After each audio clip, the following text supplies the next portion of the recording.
Oh, I know it hurts. The Bud Buddies, they're not going to like this. Oscar De La Hoya has changed his opinion after watching Terence Crawford versus Israel Madrimov. Now, keep in mind, previously, Oscar De La Hoya did an interview with Fight Hub TV. And in that interview, he had Crawford treating Canelo like a child. This is what Oscar De La Hoya said. He said that if they were to fight, Crawford would get busy. Now, keep in mind, this was before the Munguia fight, right? Before the Munguia fight, De La Hoya, that's what he said. Let's listen in, shall we? Terence Crawford will beat Canelo anytime. Anytime. He said he will beat him anytime. Because, and this is look, I said before, the big talented man will always beat the small talented fighter. But Terence Crawford is not small. He said the way he thought it, he's saying Crawford's not small. Terence Crawford is a big guy. Yeah. He's big. I mean, he can walk around at 168 if he wants to. If this fight is made at 164, Terence Crawford all day. But just with the skill set alone, Terence Crawford is a master. So, he was singing Crawford's praises. He will make Canelo look like a child. He said that Terence Crawford will make Canelo look like a child in there. Fast forward to the future, a brand new interview. This is what Oscar De La Hoya has to say now, and I'll put the link in the description. I think we're overlooking how skillful he is, how powerful he was. And, at 154, he didn't really look too dangerous, Crawford, up in the ring, but against a beast. So imagine Canelo being the bigger guy, being a beast up in the ring. It's almost like a no contest. I mean, come on. When has a smaller, good guy ever beaten a good, bigger guy? It's never happened in the history of the sport. Wow. Come on, man. Stop playing with me. So, once again, your boy Boxing Ego, I continue to show you my dominance when it comes to blessing this mic. The best in the business, and it's not even close. Notice everything that I've said has come true. At least regarding this situation. I told you Madrimov would not get knocked out by Terence Crawford. A lot of y'all was in the comment section saying, oh, you jocking Madrimov. Madrimov sucks. Madrimov is not that good. Oh, he only has 11 fights, Ego. Fast forward to the future, Madrimov didn't look so bad. And like I predicted, and still, he didn't get knocked out by Terence Crawford. A lot of people overstated it because you guys don't know about boxing. Crawford is great. He's great at what he does. But you have to understand weight classes exist for a reason. Moving up, you could lose speed. You could lose power. Not meaning like you lost it, but as you move up, let's say 7 pounds or 10 pounds or go from cruiserweight to heavyweight, things can get lost in translation because you're competing at a higher weight category. Just think of it, boxing weight classes like school. You could be a straight A student in the 8th grade. If you get to 9th and 10th grade, the curriculum, it's supposed to be harder. You might have, in 8th grade, they had you writing a 3-page essay. In high school, let's say 9th, you're a freshman, a sophomore, they might tell you to write a dissertation. You might have to write a 10-page essay, which is obviously going to be harder to do than writing 2 or 3 pages, right? That's the analogy, because I'm the king of that too. I'm the king of these analogies. That's what I can give you. School and going up, 8th grade is supposed to be harder than 6th and 7th grade. Just like high school is supposed to be harder than middle school, right? The things we learned in elementary was not what I learned in high school. That's why I graduated, all the courses Graduated from my school in California, it was 5th grade, and then you're in middle school for 6th, 7th, and 8th. And then after you graduate 8th grade, you go to high school 9th through senior year through 12th, right?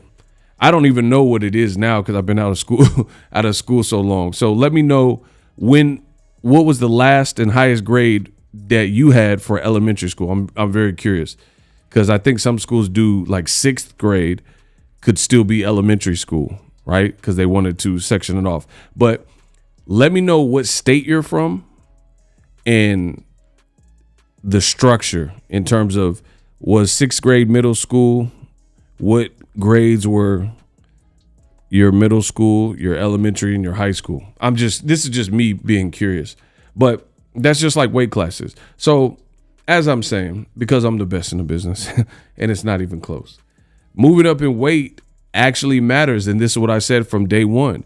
When I said these things, people said, oh, you're saying this stuff about, look at how dumb the Bud Buddies look. They said, Boxing Ego, you are saying these things and praising, even though I'm not praising, I was just telling you Madrimov looked big. He looked strong. That's something anybody can kind of see with their two eyes. Ego Weight Watchers. And I was familiar with his game because I watched several of his fights. So I said it's going to be a more difficult fight than people are giving credit to. I said he wasn't going to get knocked out. But in the Bud Buddies limited mind, they said that I was hating on Terence Crawford by making these assertions and making these comments and making these videos. They said somehow I was just a fanatical Errol Spence fan who was on a rampage because Errol Spence lost to Terence Crawford in 2023. And as a result, I spiraled out and I'm hating on Crawford because Errol got whooped. Because like I tell you, a lot of what fans do is projection. This is how they act. They are not used to a true alpha male such as Boxing Ego, who says it like I mean it, spits my unfiltered thoughts with no emotions. They cannot do this. And you'll see that. You'll see Bud Buddies, stop making videos about Terence Crawford. This is the benefit of being your own boss. I can make videos about whatever I want and no one can stop me. I'm not breaking any laws or ordinances or YouTube terms of service. I can make a video about whatever I want on my channel. You're the viewer. It's your job to listen to it, to watch it, and they're clearly watching it because they're in the comment section. So I must be doing a bang up job. So I don't want to get too distracted destroying the Bud Buddies, but they're not thinking too well. They're in full meltdown mode. And I told you I was coming. Do you believe in God? Then believe in Boxing Ego. Death Row East. It's so funny. You have an Olympic gold medalist in Oscar De La Hoya. Now he's changing his tune. But for the great Boxing Ego, everything I said about Crawford that y'all said I was hating about regarding this, Madrimov, or him not getting knocked out, or even Crawford fighting at 168. Notice Boxing Ego, I don't have to recant. I don't have to re-strategize and rethink and change anything I said. I said the fight made no sense. Weight classes exist for a reason. And now you have a guy like De La Hoya. He's a decorated fighter. He has an illustrious career. He's an Olympian and gold medalist. He's now a promoter. He's changing what he said, right? Now, here's the kicker. This proves that there's a lot of people who get mics put in their face and try to assess boxing. They're truly biased and emotional. I have this unique way where I could curb all my enthusiasm, all types of emotions, and be a true stoic to give you guys the best boxing content. It's a skill. Not a lot of people are like, oh, you're just a YouTuber. You don't know. But this YouTuber keeps getting it right because I don't let my emotions run and dominate me. But again, you have an experienced guy in De La Hoya, both on the business side because he's a promoter, founded Golden Boy, and on the fight side, and he's changing his opinion. Boxing Ego don't have to change his opinion. I told you from the beginning, the weight matters. Weight classes matter. Weight classes exist for a reason. De La Hoya doesn't get along with Canelo now. They almost nearly came to blows at the Jaime Munguia press conference, right? De La Hoya is wearing these meat eater shirts and eat more meat, trying to taunt and bait Canelo, right? You dig? So I don't know. I can't speak for De La Hoya, but it's very likely that he did the previous interview because he likes Crawford and he knows Crawford is a good fighter, great fighter, skilled fighter, and he doesn't so much like Canelo Alvarez. So, he said Crawford would treat him like a child and spank Canelo, this, that, and the third. But then now, after Crawford Madrimov, he got to pump his brakes. Now he's switching up and saying, on second thought, Crawford didn't even look that dangerous at 154 pounds. So now, upon further review, in looking at it, I'm going to have to say the Canelo fight at 168 is kind of no contest. So again, checkmate. Boxing Ego don't change nothing he said. Everything I said then is the exact same thing I'm saying now because I'm a true alpha. I'm the ultimate when it comes to boxing and blessing this mic. I don't have to change my thoughts because I'm either going to change the world or be changed by the world. The only way, because I'm very consistent, that you're going to get me to feel different. I don't care about comments and Bud Buddy saying, oh, you're hating. You notice the programming doesn't stop. This is my channel. I'm going to express my thoughts on my channel.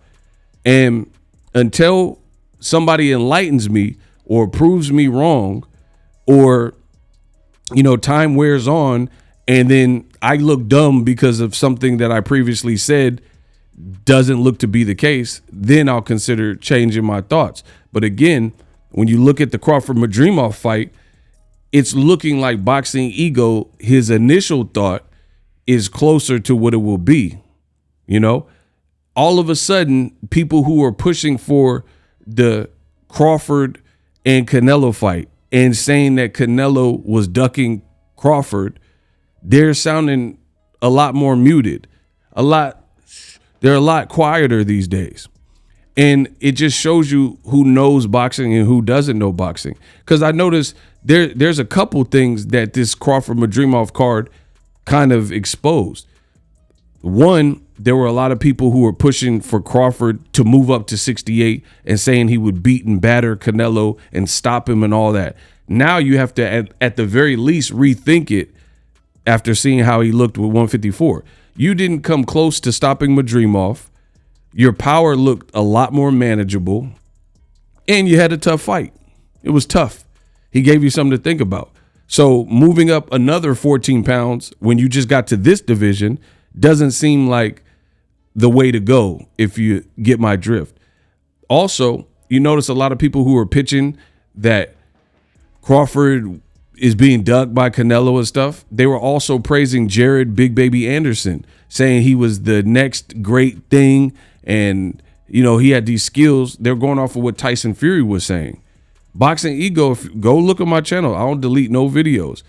I wasn't as sold because I have to see more, right? He's 24. He showed some talent, but the way Top Rank was moving Jared Anderson and the type of fights he was getting, it's not enough to let me know he's world class and that caliber. Even in the Charles Martin fight, he got clipped and he got hurt and he was backing straight out. Same mistakes showed up in the Martin Bacoli fight. But notice people say Boxing Ego's hating on Crawford, or I'm hating on this and that. But consistently, what I say comes true.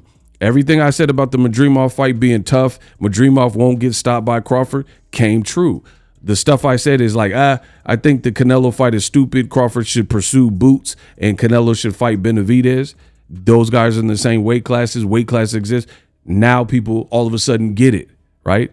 And then the people who were pushing opposite narratives like, oh, Jared Big Baby Anderson, he's going to be a champion. Now all of a sudden they quiet because he got destroyed by Martin Bacoli and dropped 3 times. Now they're all of a sudden quiet and saying it's not a good idea for Crawford to move up. What happened, Biggie? What happened? So I keep dumping on y'all with pure boxing knowledge and pure boxing facts. So any artists want to remain artists and boxing viewers don't want to have to worry about the executive producer all in the video, come to Boxing Ego.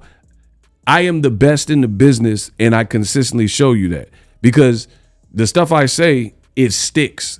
I'm not doing what De La Hoya is doing, and all of a sudden I got to switch it and change my opinion because reality set in, because Crawford looked beatable or more human at 54. Don't get me wrong. Crawford did some very good work, very sharp work, but he was putting he was throwing some hot rocks and putting some mustard on them punches, and he couldn't get Madrimov really out of there or anything. What you going to do to Canelo, who got a legendary, Canelo got a top 5 chin in boxing right now. And he got the weight advantage, and he got dumb experience. Like, he got like 60 fights. If you think Crawford will stop Canelo in his first fight at 168, you off dust. Yeah, I didn't know you like to get wet, though. Sherm, Dust, PCP, Primo, butt naked. That's what you had. I didn't know you like to get wet, though. I strongly believe that you might be on dust. And then now all of a sudden Turkey has withdrawn the offer, saying he don't want to deal with Canelo and this, that, and the third. It's not a good fight. It's not the fight that you guys think. They're not in the same weight classes. I'm going to keep saying it. And now De La Hoya is saying what I've been telling y'all, best in the business. Not even close.